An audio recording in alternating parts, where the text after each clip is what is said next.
Ասուլիսին գալուց առաջ հպանցիկ հասցրեցի ծանոթանալ իմ սիրելի գործընկեր Սերգեյ Լավրովի այդ մեկնաբանությանը, ուզում եմ ասել, որ պարոն Լավրովի տեղեկատվությունը ճիշտ չէ եւ ամբողջական չէ։ Ես եթե չեմ սխալվում, պարոն Լավրովը օգտագործել էր իշխանությունների պայքար եկեղեցու դեմ ձևակերպումը, կրկին պարոն Լավրովի տեղեկատվությունը բոլորովին չի համապատասխանում իրականությանը, Հայաստանում չկա իշխանությունների պայքար եկեղեցու դեմ, այն ինչ նկատի ունի պարոն Լավրովը հավանաբար վերաբերում է եկեղեցական մի քանի գործիչների կողմից Հայաստանի Հանրապետության քաղաքականությանը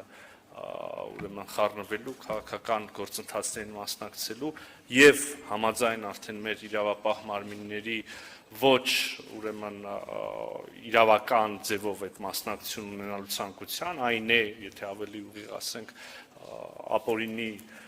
հեղաշրջման փորձերին մասնակցելու կամ նախաձեռնելու շուրջ դրանց այդ երևույթը, այդ դեպքը եւ կրկին ուզում եմ ընդգծել, սա իրավական process է եւ սա Հայաստանի Հանրապետության ներքին գործն է, ինչպես դուք մեջբերեցիք իրավացիորեն, պարոն Լավրովը ավելի լավ է չխառնվի Հայաստանի Հանրապետության ներքին գործերին եւ ներքին քաղաքականությանը։ Կուզեի օգտվել առիթից եւ նույն կոչը անել նաեւ պարոն Լավրովի ռուսական խորհրդարանական գործընկերներին, մեդիա գործընկերներին։ Ես կարծում եմ, որ Ռուսաստանի Դաշնության եւ պաշտոնյաները,